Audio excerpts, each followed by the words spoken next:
ஆந்திர மாநிலம் விஜயவாடாவில் நடைபெறும் பொருட்காட்சியில் பயங்கர தீ விபத்து ஏற்பட்டிருக்கிறது. இந்த தீயை அணைக்க தீயணைப்பு வீரர்கள் போராடி வருகிறார்கள். அந்த காட்சியை நாம் பார்த்துக் கொண்டிருக்கிறோம். கூடுதல் விவரங்களோடு இணைகிறார் நமது செய்தியாளர் சரவணன். வணக்கம் சரவணன். தீ விபத்துக்கான காரணமாக என்ன சொல்லப்படுகிறது? இந்த தீ விபத்தால் என்னென்ன சேதங்கள் ஏற்பட்டிருக்கின்றன? முழு விவரங்கள்.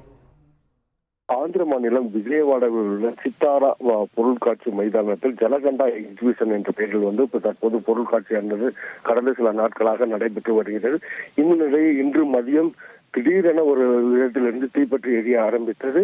இந்த தீயானது பெருமளவென அந்த பகுதி முழுவதும் பரவி அந்த பொருட்காட்சி மைதானத்தில் உள்ள பார்வைக்காக வைக்கப்பட்டிருந்த பொருட்கள் இந்த தீயில் சேதமாகி முழுவதுமாக எரிந்து நாசமாகின. இது குறித்து தகவலின் பேரில் வந்த தீயணைப்பு படையினர் தீயணைக்கும் பணியில் ஈடுபட்டு வருகின்றனர். இருந்த போதிலும் அந்த பொருட்காட்சி வளாகத்தில் பார்வையாளர்கள் உண்பதற்காக உணவு தயாரிக்கப்படும் உணவு கூடத்தில் வைக்கப்பட்டிருந்த சிலிண்டர்கள் எடுத்து பலத்த சத்தமாக வெடித்து சிதற ஆரம்பித்தது. இதனால் இந்த தீயை அணைக்கும் பணியானது சிறிது நேரம் தாமதமானது. தொடர்ந்து தீயை அணைக்கும் பணி நடைபெற்று வருகிறது.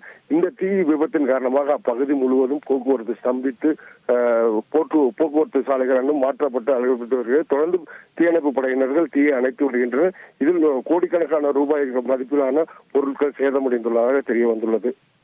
உங்கள் விவரங்களுக்கு நன்றி சரவணன். செய்திகளை உடனுக்குடன் தெரிந்து கொள்ள உடனே சப்ஸ்கிரைப் பண்ணுங்க.